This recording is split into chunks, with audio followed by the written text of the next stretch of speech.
trying to understand the third set of states which ascertained their independence or seizing their independence. So in that category we have first the Sikh community people. The Sikh community people, actually they are the political entity from the 17th century. They fought against the Mughal emperors. So they started to build their own state like Punjab or Khalistan, and Guru Gobind Singh fought against the Mughal emperors and they established Khalsa in 1699, which was an army for their strength to fight against the Mughal rulers or anybody. In the death of Guru Gobind Singh in 1708 also, Khalsa tried to regain its power. Band Bahadur, under the able leadership of Band Bahadur, they started to establish their own sovereign rule over the Punjab region. That is by printing or minting the coins of Guru Nanak and Guru Gobind Singh to showcase their sovereignty. And as the time passed, they started to gain control over the Satluj and the Jammu region, and the entire region was administered by the Sikh community people. It is Band Bahadur Shah who established this control over the Satluj and the Jammu region and the administration. In 1715, he was captured and he was executed in 1716. But still, these people never gave up. They started to ascertain their control in the 18th century also. They started their own army of Jats and missiles, which is known as Grand Army or Dal, the entire army together, and they all used to meet at the time of Diwali or Baisakhi and used to take the decisions, the collective decisions, and they used to introduce the system of Rakhi, where 20% of the production of the crop is being given for the maintenance of all these things, and they safeguard them from any kind of threats what they had. Then the Khalsa was started to gain control of the Indus region to the Jammu region and the entire northern part of Punjab as well as in Pakistan also. They have gained control and they were divided into different rulers' control, or these regions are divided among different rulers and there were divisions among them also. But finally the groups were united by Ranjit Singh in Lahore in 1799, who established the capital in Lahore or at Lahore. So like this, the Sikh community people, who are initially a religious people or religious background people or a particular community people, emerged to be a political community. Later they started to build the state of Punjab. Then they started to form an able leadership of Guru Gobind Singh, who started the Khalsa in 1699. Even after the death of Guru Gobind Singh also, the Khalsa continued to gain their political control. It is under the leadership of Band Bahadur to ascertain the sovereignty of the Punjab or the Sikh community people. He minted the coins of Guru Nanak and Guru Gobind Singh, which also brought the administration of Satluj as well as Jammu region under their control. But the Mughals, who were very much angry and frustrated with the acts of Band Bahadur, captured him in 1715 and executed him in 1716. In spite of all this, the Khalsa never gave up and they started their own army with divisions among themselves like Jats and missiles and formed the Grand Army or Dal. They used to meet for every Baisakhi or Diwali and make the decisions which they have to follow all together, and they start to gain control from the region of Indus to Jammu, and they started to divide the region among themselves for the administrative purpose, which brought divisions among themselves. So finally it was united by Ranjit Singh in 1799 at Lahore, establishing Lahore as the capital. Now moving apart from all these things, Sikh community people were one of the strongest communities who fought against the mighty Mughal emperors and retained their autonomy or sovereignty for a very long time.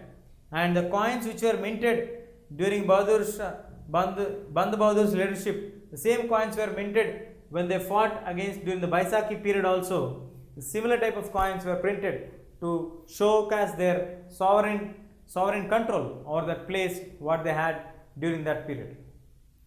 Now let us learn about the Sikh community people. Repeat. Now let us learn about the Sikh community people, how did they emerge as a very strong political entity during the 17th century. Starting from here, the Sikh, which was initially a religion, a community which followed a particular set of rules and customs apart from being just only worshipping idols or worshipping only deities.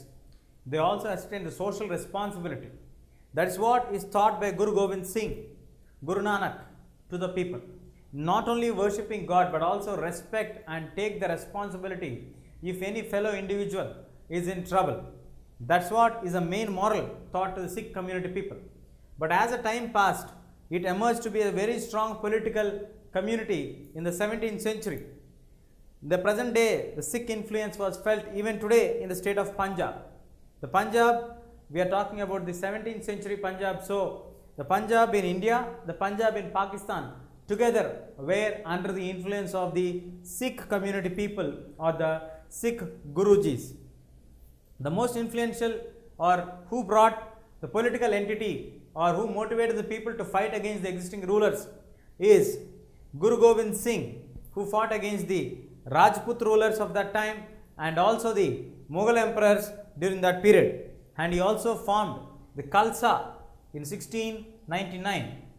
He was a person who organized the army, who motivated the people to take the initiative and fight against the mighty powers in order to retain their own independence and autonomous status. It is Guru Gobind Singh in 1708 AD. He formed this organization. He made the people to realize this one, that we are born to rule. The destiny of the Khalsa is to rule the state. They also ascertained by printing coins of Guru Nanak, which became very famous, and also to showcase their sovereignty there. And Band Bahadur, under the able leadership of Band Bahadur, who succeeded Guru Gobind Singh after his death in 1708 AD, he was succeeded by Band Bahadur. In 1715, he was captured by the Mughal emperors of that time, and later he was executed in 1716 AD. But he made a remarkable place in the history by minting the coins on the name of Guru Nanak, and he ascertained the sovereignty of the Sikh community during that period. The Sikh community people are able to control the regions between Satluj and the river Jammu regions, and they started to organize themselves as bandas or as groups known as jatas, and these jatas all together are known as Grand Army or Dal. And coming to Diwali, during the time of Diwali, these all Sikh community people, the entire army commanders, all the office bearers used to meet at Amritsar, and they used to take group resolutions.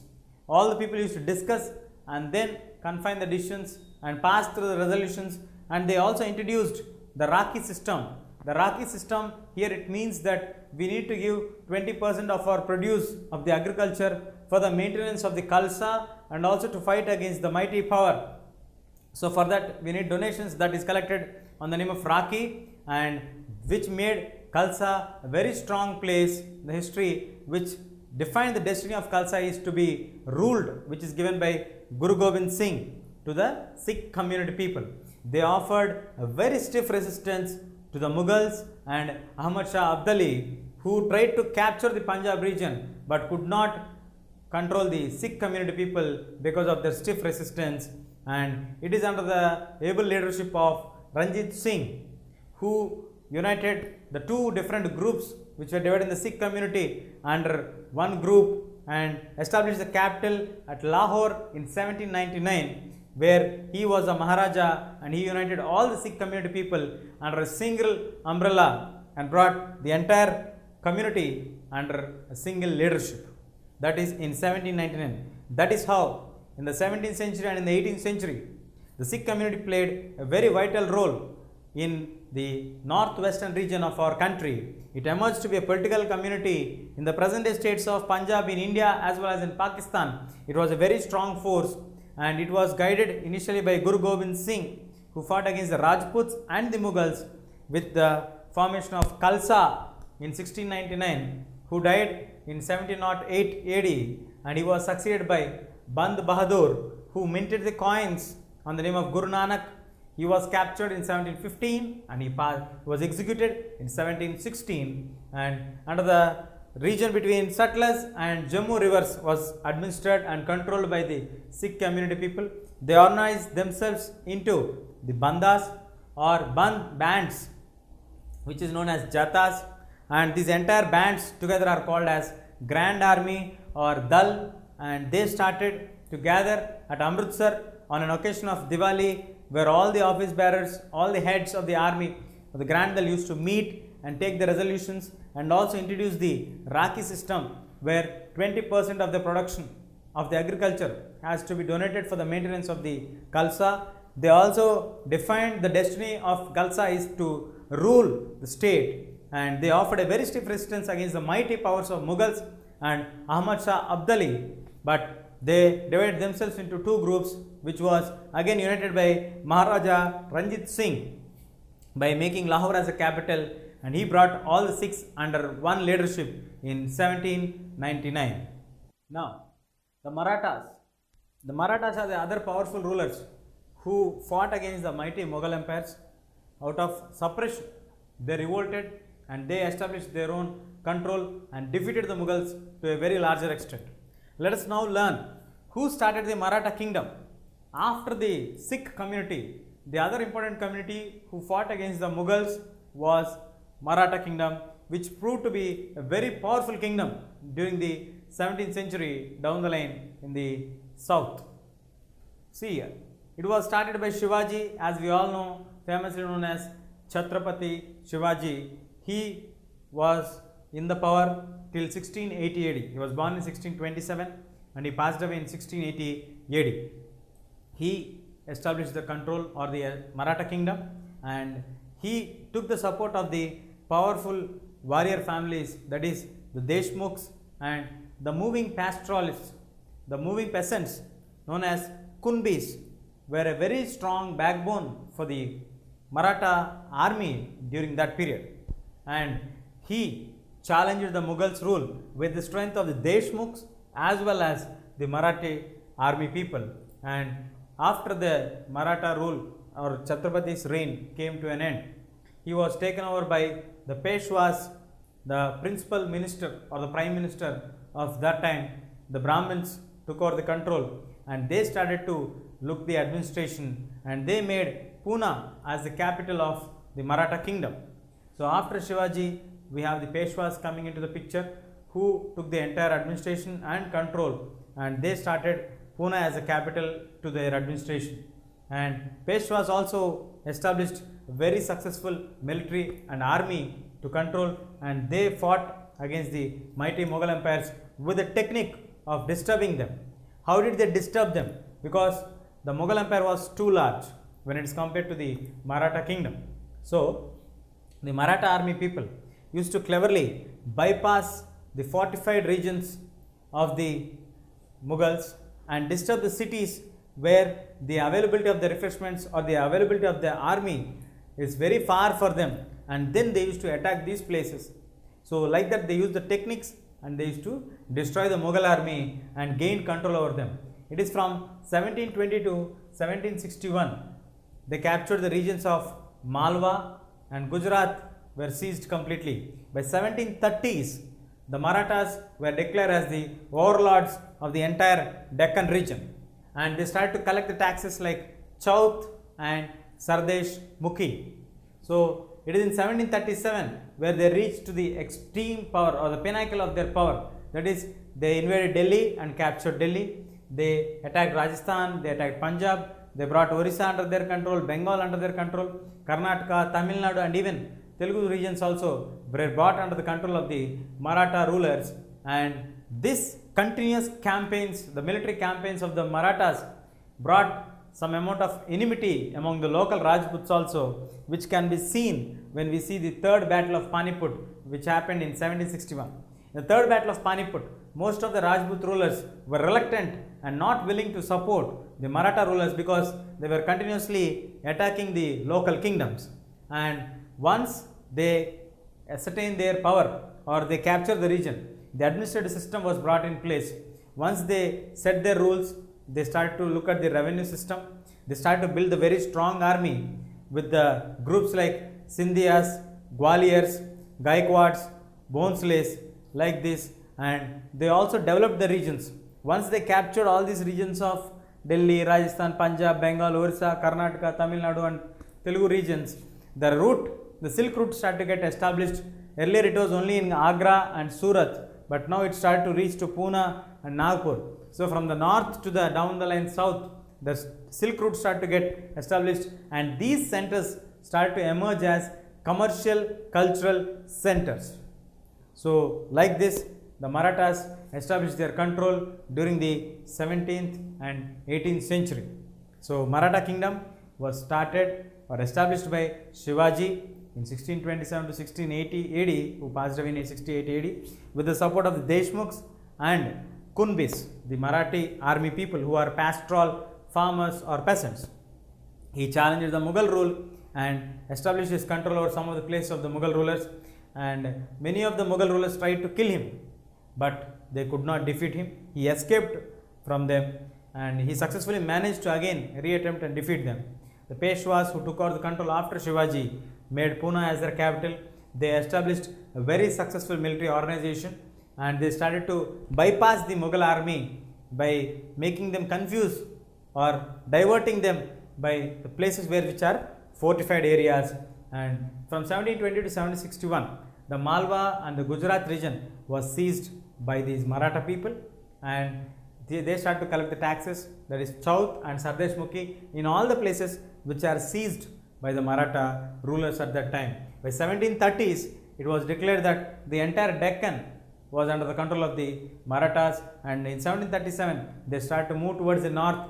They attacked the regions of Delhi, Rajasthan, Punjab, Bengal, Orissa, Karnataka, Tamil Nadu and even Telugu regions also were under their control. This brought some amount of reluctance or some amount of enmity from the local Rajputs, who showed stiff resistance when the third battle of Panipat was fought in 1761, where they did not support them, and the administrative system, they had a very good administrative system. Once they capture the region, they study the region and they start to place the revenue system in place, and powerful army was built again from there with the support of the Sindhyas, Gwaliors, Gaikwads, Bhonsles, and the regions which were brought under their control slowly started to get developed as commercial and the cultural centers. That is, for example, Agra and Surat were initially known for their production of textiles and silk, which now started to move towards Pune and Nagpur. This is about the Maratha Kingdom. Let us now learn about the Jats. The Jats emerged to be a very powerful kingdom from 17th and 18th century period. Under the leadership of Churman, the west part of Delhi was brought under their control, and by 1680 they were able to control the region between Delhi and Agra. Both the imperial cities region, Delhi and Agra, was brought under the control of the Jats under the leadership of Churman, followed by what did they do actually? They are a very strong patronists of agriculturalists. So most of the people used to practice agriculture, and the regions of Panipat and Balabgarh emerged to be as trading centers. And as Churman passed, we have the leader coming up is Surajmal. Under the leadership of Surajmal, we have Bharatpur emerging as a very strong state during that time, and the forts of Bharatpur are built in a fairly traditional manner. They were having at the entrance they had elaborate gardens, followed with the combination of the styles of the palaces that are like built at Amber and Agra, and they were also modeling the architecture which was exactly as a style of Shah Jahan's constructions were made. So like this, they built a fairly traditional style of palace at Bharatpur to showcase their power and prestige under the leadership of Surajmal. It is under the attack of Nadir Shah in 1739 who sacked Delhi, a Persian ruler, and he attacked Delhi. So many of the people who came to Delhi or who faced the attack of the Delhi of Nadir Shah, the nobles of the Mughals started to take shelter in the other regions which was under the control of the Jats. So Jawahir Shah, the son of Nadir Shah, had his own army of 30,000, and he started to hire 20,000 the Maratha army and 15,000 the Sikh community army to fight against the mighty Mughal empires with the support of the Jats. So like this, the third important kingdom which got emerged after the Mughal rule came to an end is that first is the Sikh, then we have the Jats as well as the Maratha Kingdom. So these three fought against the mighty Mughal empires and emerged themselves as independent kingdoms. That's why we brought them under the bracket of seizing independence or establishing their own independent rule. So like this, during the 18th century, there were many political changes which happened, and in many new kingdoms got emerged again and fought against the mighty Mughal empire. And Mughal rulers, they are very weak, who succeeded after Aurangzeb, could not check the authority of the nobles, the authority of the Mansabdars or the regional powers, getting emerged as very strong powers in that regions. If you like this video, please give a thumbs up. Please subscribe to our channel to get more videos on CBSE syllabus.